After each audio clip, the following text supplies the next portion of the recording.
ನೀವು ಎದುರುಗಡೆ ಬಂದಿದ್ರಿ, ಸ್ಪಷ್ಟಪಡಿಸ್ತಾ ಇದ್ದೀವಿ. I am very clear with the things. ನಮ್ಮ ಮುಂದೆ ಲವಲೇಶದಷ್ಟು ಅವತ್ತು ಇದನ್ನು ಕಾಯ್ದೆಗೆ ವಿರುದ್ಧವಾಗಿ ತಗೋಬೇಕು ಅಂತ ಒಂದೇ ಒಂದು ಸದಸ್ಯರ ಅಭಿಪ್ರಾಯ ಇರಲಿಲ್ಲ. ನಾನು ಈ ವ್ಯವಸ್ಥೆಯಲ್ಲಿ ಬಂದಿರತಕ್ಕಂಥವನು. ನಾನು ತುಂಬ ಟೈಮ್ ಅನ್ಕೋತಾ ಇರ್ತೀನಿ, ನನಗೆ ಇವತ್ತು ಯಾಕೆ ಜಾಸ್ತಿ ನಿಮ್ಮ ಮುಂದೆ ಬಂದಾಗ ಖುಷಿ ಆಯಿತು ಅಂದರೆ, ನಾನು ಲಕ್ಷಾಂತರ ಗಿಡ ನೆಟ್ಟಾಗ ನೀವು ಇಷ್ಟೊಂದು ಬಂದು ನಮ್ಮನ್ನು ಬೇಡಿಕೆಯಿಂದ ನಮ್ಮನ್ನು ಬಂದಿರಲಿಲ್ಲ.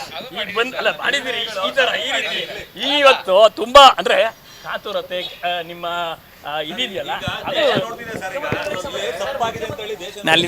ನಾನು ನಿಮ್ಗೆ ಹೇಳ್ತಿರೋದು ಅದೇನಲ್ಲ, ಇದು ಹೆಂಗೆ ಅಂತಂದ್ರೆ ನಾನು ಹೇಳ್ತಿರೋದು, ಈಗ ಸಭೆಯಲ್ಲಿ ಹಲವಾರು ಜನ ಇದ್ದೀವಿ, ಅಧಿಕಾರಿಗಳಿದ್ದಾರೆ, ಒಟ್ಟು ನಿರ್ಣಯಗಳಾಗಿರ್ತವೆ. ಈಗ ನಾನು ಒಬ್ಬನೇ ಹೇಳೋದು ಫೈನಲ್ ಅಲ್ಲ. ನಾನು ನಿಮ್ಗೆ ನಿಮ್ಗೇನು ಹೇಳೋದು ಅಂದರೆ, ನನಗಿಂತ ಹಿಂದೆ ನಿರ್ಣಯ ಆಗಿದೆ ಅಂತ ಹೇಳಿದೆ ನಿಮಗೆ. ನನಗಿಂತ ಹಿಂದಿನ ಸಭೆಯಲ್ಲಿ ನಿರ್ಣಯ ಆಗಿದೆ, ಅದು ನಿಮ್ಗೆ ಸ್ಪಷ್ಟಪಡಿಸ್ತಾ ಇದ್ದೀನಿ ನಾನು. ಕರೆಕ್ಟ್. ಅದಕ್ಕೆ ನಾನು ಹೇಳ್ತಿರೋದು, ಯಾವುದೇ ಸತ್ಯ ವ್ಯಕ್ತಿಯ ಸ್ಥಾನದ ಮೇಲೆ ನಿರ್ಣಯ ಆಗಬಾರ್ದು, ವ್ಯಕ್ತಿಯ ಸ್ಥಾನದ ಮೇಲೆ ನಿರ್ಣಯ ಆಗಬಾರ್ದು ಅನ್ನೋದು ಅವ್ರು ಹೇಳಿದ್ರಲ್ಲ, ಇದು ಮುಖ್ಯಮಂತ್ರಿದು ಅನ್ನೋ ಕಾರಣಕ್ಕೆ ಇದಕ್ಕೆ ಮಹತ್ವ ಇದೆ ಅನ್ನೋದಕ್ಕೆ ನಾನು ಮುಖ್ಯಮಂತ್ರಿ ಸ್ಥಾನದಲ್ಲಿ ಇದ್ದಂಥವರು ಕೂಡ ಮಾಡಿರೋ ಕಾರಣಕ್ಕಾಗಿ ಹೇಳ್ತಾ ಇರುವಂಥದ್ದು ಅಲ್ಲ. ನಾನು ನಿಮಗೆ ನಿಮ್ಮ ಎದುರಿಗೆ ಸ್ಪಷ್ಟಪಡಿಸ್ತಾ ಇದ್ದೀನಿ, ಹಲವಾರು ಬಾರಿ ಹೇಳಿದ್ದೀನಿ. ಅವರಿಂದ ದೂರವಾಣಿ ಕರೆ ಆಗಲಿ, ಯಾವುದೇ ಇದು ಮಾತಾಗಲಿ ಹಾಗೇ ಇಲ್ಲ ಅಂದಾಗ, ಅವ್ರ ಮನೆಯದು ಅಂತಲೇ ನಮ್ಗೆ ಗೊತ್ತಿಲ್ಲ ಅಂದಾಗ, ಊಹಾತ್ಮಕವಾಗಿ ಈ ರೀತಿಯಾದಂಥ ವಿಚಾರಗಳನ್ನ ಸಮಾಜಕ್ಕೆ ಬಿಟ್ಟರೆ ಸಮಾಜವು ತಪ್ಪು ಕಲ್ಪನೆಗೆ ಹೋಗುತ್ತೆ.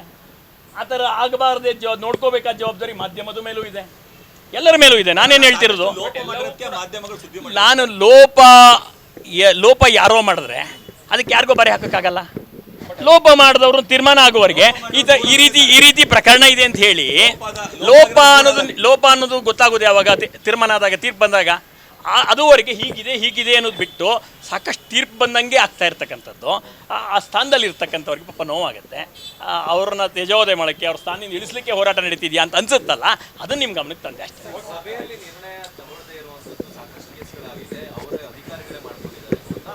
ಹೌದು, ಅದಕ್ಕೆ ನನ್ನ ಕಾಲದಲ್ಲಿ ಟಿಪ್ಪಣಿ ಕೊಟ್ಟ ಮೇಲೂ ಆ ರೀತಿ ಮುಂದುವರೆದಿದೆ ಅನ್ನೋದನ್ನ ನಿಮ್ಮ ಮಾಧ್ಯಮದ ಮುಂದೆ ಹಿಂದೆನೂ ಹೇಳಿದ್ದೆ, ನನ್ನ ಎಲ್ಲ ಇದಲ್ಲೂ ಕೊಟ್ಟಿದ್ದೆ.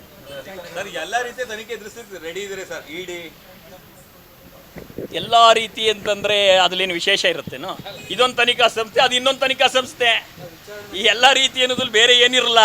ಎಲ್ಲೋದ್ರೂ ಅದೇ ಫ್ರೇಮ್ಲಿ ಪ್ರಶ್ನೆಗಳು ಬರಬೇಕೇ ಹೊರತು ಅದಕ್ಕಿಂತ ಆಚೆಗೆ ಬೇರೆ ಏನಿರಲ್ಲ.